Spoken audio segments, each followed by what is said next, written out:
Hello student, welcome to my channel easy learning accounts. और आज के इस वीडियो में हम बिजनेस स्टडीज का पार्ट बी स्टार्ट करेंगे, जिसमें हमारे 4 चैप्टर्स आने वाले हैं।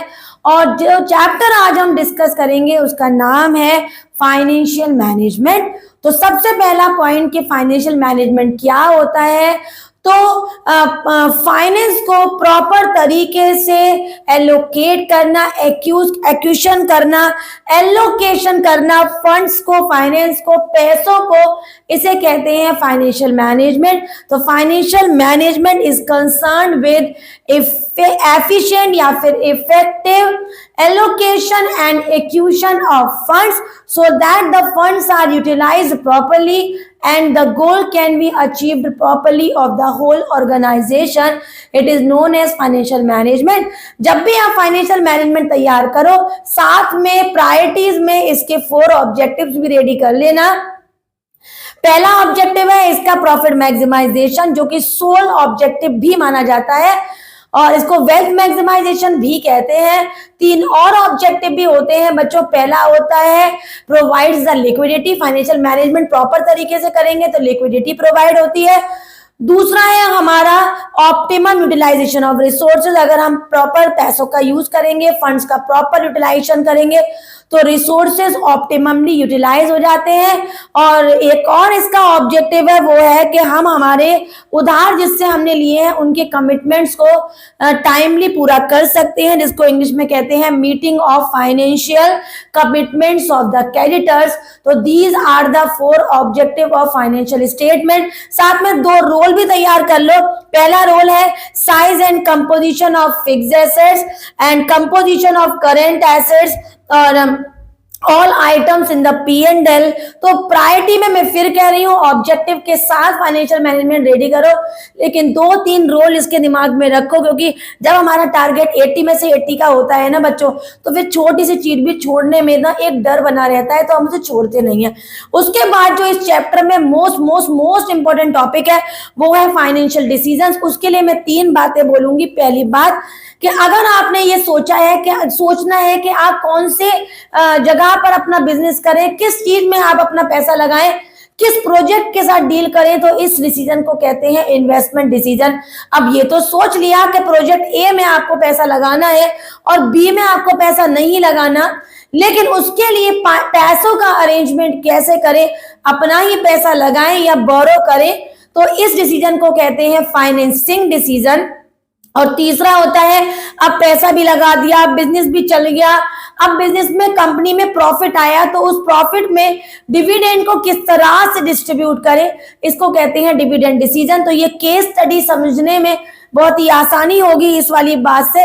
अब जैसे ही आप केस समझ जाएंगे, अगर प्रॉफिट की बात है डिविडेंड, अगर बिजनेस क्या करें तो इन्वेस्टमेंट, पैसा फाइनेंस कैसे अरेंज करें तो फाइनेंसिंग, तो इसके बाद आपको रेडी करने हैं कम से कम 3-3, 4-4 factor affecting.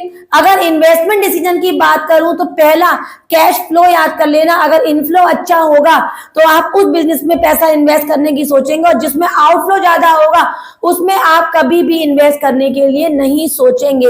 Return on investment, अगर इन्वेस्ट कर रहे हैं और रिटर्न अच्छा आने के चांसेस हैं तो आप उस प्रोजेक्ट में ज्यादा इन्वेस्टमेंट करने की सोचेंगे इन कंपैरिजन टू वहां जहां पर रिटर्न इतना नहीं आ रहा। इनके अलावा भी कुछ क्राइटेरियाज होते हैं, जैसे लेबर कहाँ आराम से अच्छे से मिल जाएगी, टेक्निक्स कहाँ पर प्रॉपर अच्छी हैं, और रॉ मटेरियल कहाँ पर प्रॉपरली अवेलेबल है, इनपुट्स मशीन्स वगैरह कहाँ पर प्रॉपरली इजीली अवेलेबल होती है।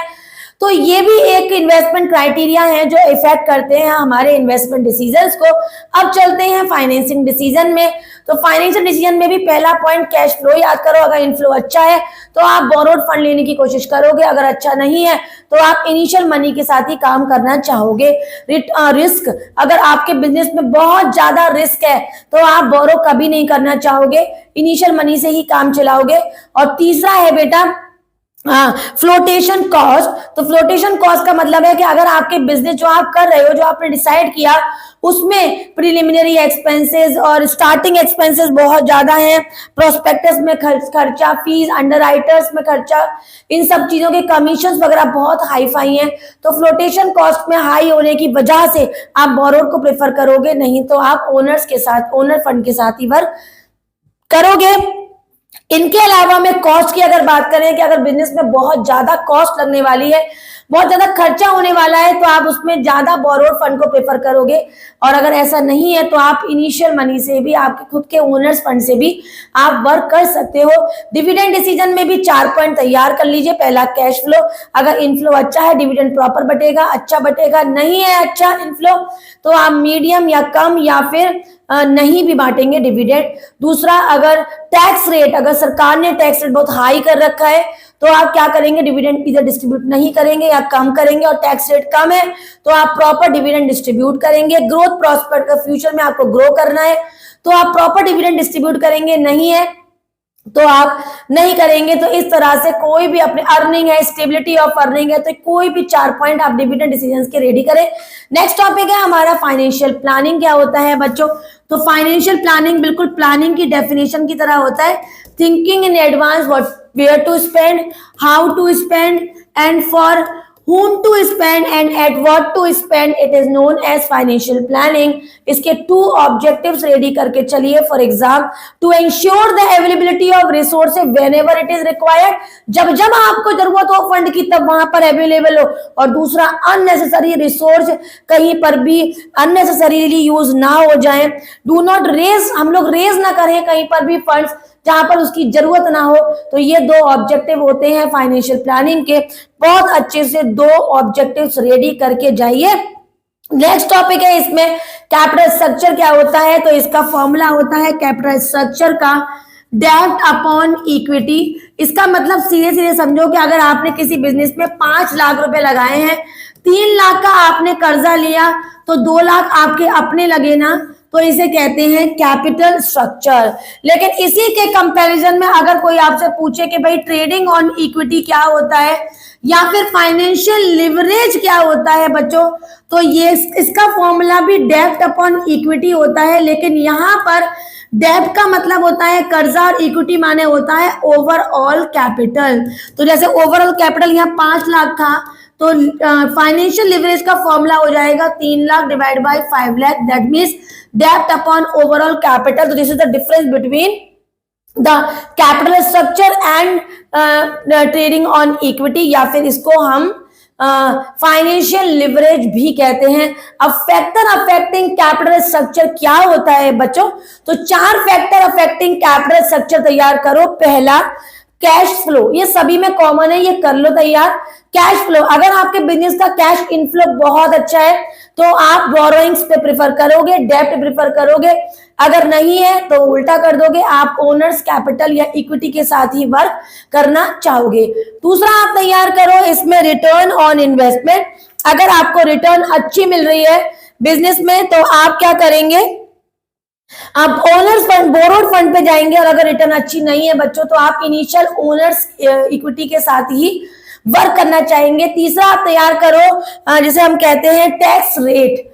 तो अगर गवर्नमेंट ने टैक्स रेट बहुत हाई कर रखे हैं तो आप इनिशियल कैपिटल के साथ ही काम चल नहीं, टैक्स रेट में आप बोरोइंग करोगे बच्चों। रीजन सुनो क्यों बोल रही हूं मैं कि टैक्स रेट हाई होंगे तो आप बोरोइंग करना, क्योंकि बच्चों डिबेंचर्स या बोरोइंग्स पर हमें टैक्स नहीं देना पड़ता।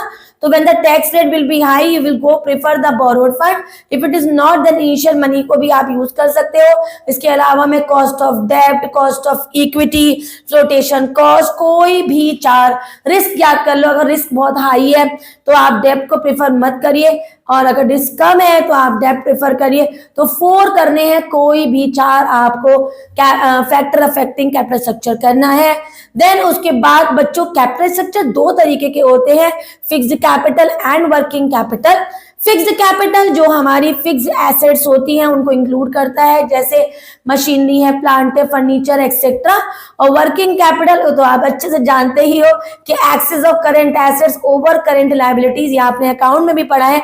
अच्छा, यहाँ पर वर्किंग कैपिटल दो तरीके के होते हैं बच्चों, ग्रॉस वर्किंग कैपिटल और net working capital. Gross working capital में सारे करंट एसेट्स आ जाएंगे और नेट वर्किंग कैपिटल का वही फॉर्मूला हो जाएगा, current assets minus current liabilities. अब फैक्टर अफेक्टिंग और तैयार कर लो किसके, फिक्स्ड कैपिटल के और साथ में वर्किंग कैपिटल के भी तैयार करो बच्चों। मैं चाहूंगी दोनों के बच्चों कॉमन पॉइंट तैयार कर ले, जैसे नेचर ऑफ बिजनेस है ना, कॉमन पॉइंट है, अभी दोनों को सेपरेट पढ़ लेंगे। दूसरा तैयार कर लो टेक्नोलॉजिकल अपग्रेडेशन, टेक्नोलॉजिकल अपग्रेडेशन। तैयार कर लो technique of production, technique of production. और बच्चों फोर्थ तैयार कर लो आप लोग ग्रोथ प्रोस्पेक्ट, ग्रोथ प्रोस्पेक्ट। ठीक है बच्चों, तो पहले का अगर मैं फिक्स्ड कैपिटल से कनेक्ट कर रही हूं, तो अगर आपका बिजनेस मैन्युफैक्चरिंग बिजनेस है तो more fixed capital is required, if it is trading business less fixed capital is required. Clear? अगर टेक्नोलॉजिकल अपग्रेडेशन करना चाहते हैं तो more fixed capital is required, if it is not then less fixed capital is required. If the capital intensive technique is used या फिर machine intensive technique are used in the company और business, then more fixed capital is required. If labour intensive technique is used, less fixed capital is required. If the future growth prospects are more, then more fixed capital is required. If it is not, then less fixed capital is required. और साथ में तैयार करेंगे इधर working capital में, तो अगर हमारा मैन्युफैक्चरिंग बिजनेस है तब भी वर्किंग कैपिटल की ज्यादा जरूरत होगी, ट्रेडिंग है तो लेस जरूरत होगी, सेम इसकी तरह ही है। टेक्नोलॉजी को अपग्रेड करना चाहेंगे तो मोर वर्किंग कैपिटल की जरूरत पड़ेगी, नहीं अपग्रेड करेंगे less working capital. Growth prospect होना है तो अगर ज्यादा ग्रो करना चाहेंगे तो ज्यादा वर्किंग कैपिटल, नहीं ग्रो करना चाह रहे लेस। लेकिन बस टेक्निक और प्रोडक्शन में उल्टा कर देना कि अगर आप लेबर इंटेंसिव टेक्निक का यूज कर रहे हो तो मोर working capital is required, if less then low if not less, if capital intensive technique is used then no working capital is required। इसके अलावा में एक कॉन्सेप्ट याद रखिएगा हमेशा, more will be the debt, the more will be the debt, more will be earning per share। ज्यादा डेप्ट होगी तो ज्यादा अर्निंग पर शेयर होगी, ईपीएस ज्यादा होगा। लेकिन ये कंडीशन तभी पूरी हो सकती है जब आपका रिटर्न ऑन इन्वेस्टमेंट ज्यादा हो रेट ऑफ इंटरेस्ट से। ठीक है, जो इंटरेस्ट आपको कर्जे का देना पड़ रहा है वो कम है और रिटर्न का परसेंटेज ज्यादा है, तो आप इस वाले कॉन्सेप्ट को फुलफिल कर सकते हो। मोर विल बी द डेप्ट, more will be the earning per share. इस चीज को हम एक क्वेश्चन के साथ भी समझ सकते हैं, और क्वेश्चन क्या है मैं आपको बता देती हूँ। फॉर एग्जाम्पल, अगर एक बिजनेस है और उसने टोटल कैपिटल की 3 सिचुएशंस हमें दे रखी है, मैं सिचुएशन लिख देती हूँ ताकि आपको समझ में आ जाए। टोटल कैपिटल दे रखा है 50 लाख, पहली सिचुएशन है बेटा, और इसमें इक्विटी कैपिटल दे रखा है हमें 50 लाख। मतलब डेब्ट हमने बिल्कुल भी नहीं ली है, टैक्स का जो रेट दे रखा है वो है 30%, और ईबीआईटी मतलब earning before interest and tax दे रखी है हमें 7 लाख। अगर दूसरी सिचुएशन की बात करें, तो टोटल कैपिटल है हमारी 50 लाख, हमने इक्विटी लगाई है इसमें 40 लाख।